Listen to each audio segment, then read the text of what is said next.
In 221 BCE, Qin unified China. And from then on, China would never again produce a knightly class of its own. When you think of ancient elite warriors, you probably picture men like these.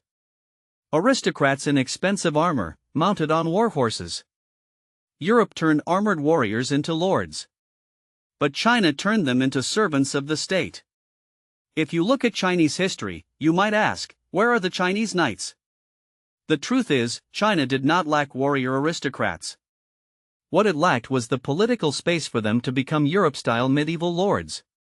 By the time Europe was entering its age of knights, China had already spent over 1,000 years developing something far more powerful, and far more terrifying, the bureaucratic war machine.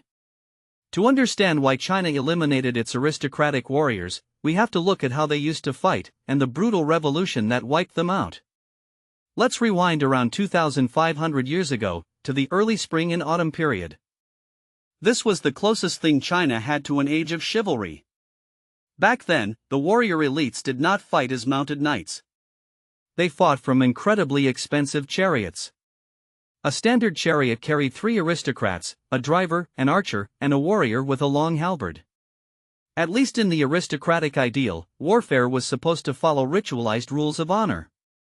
You were not supposed to attack an enemy who was already wounded, or capture a warrior with gray hair. Reality, of course, was often messier. But the ideal mattered, because it showed who war was supposed to belong to, nobles. But honor does not survive innovation. The age of the chariot was shattered by a technological revolution.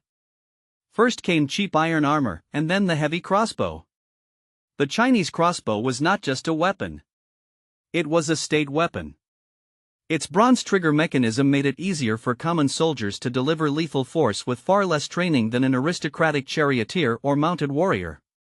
A common soldier no longer needed a lifetime of aristocratic training to become dangerous.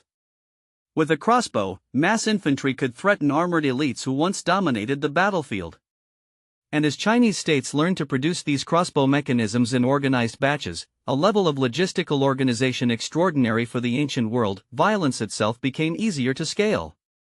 As warfare scaled up, Chinese states discovered something more powerful than noble warriors: bureaucracy.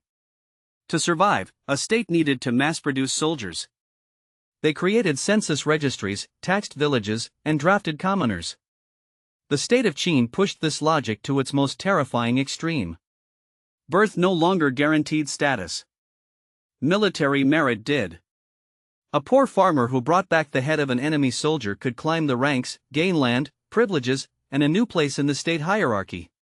It was not equality. It was not freedom.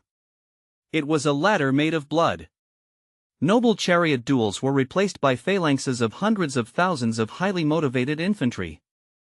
Qin itself collapsed quickly. But the logic it revealed did not disappear. Later dynasties changed the details, softened the brutality, and rebuilt the institutions again and again. But the basic choice remained: China would not build a society around hereditary warriors. It would build armies through the state. And it was highly effective.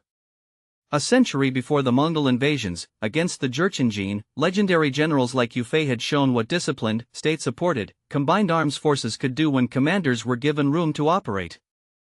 They proved they could defeat elite northern cavalry. But Yue Fei's story also reveals the dark heart of this system. Despite his brilliant victories, Yue Fei was recalled by his own emperor, imprisoned, and executed. Later generations remembered the case with one infamous phrase: "Mo suyu, perhaps there is, perhaps there isn't." In other words, guilt without proof. Why would an emperor kill his best defender? The answer is politics. In a highly centralized state, the throne often feared 2 enemies at once: the invader outside the wall, and the successful general inside it. The system was terrified that a brilliant commander might become a new military aristocrat.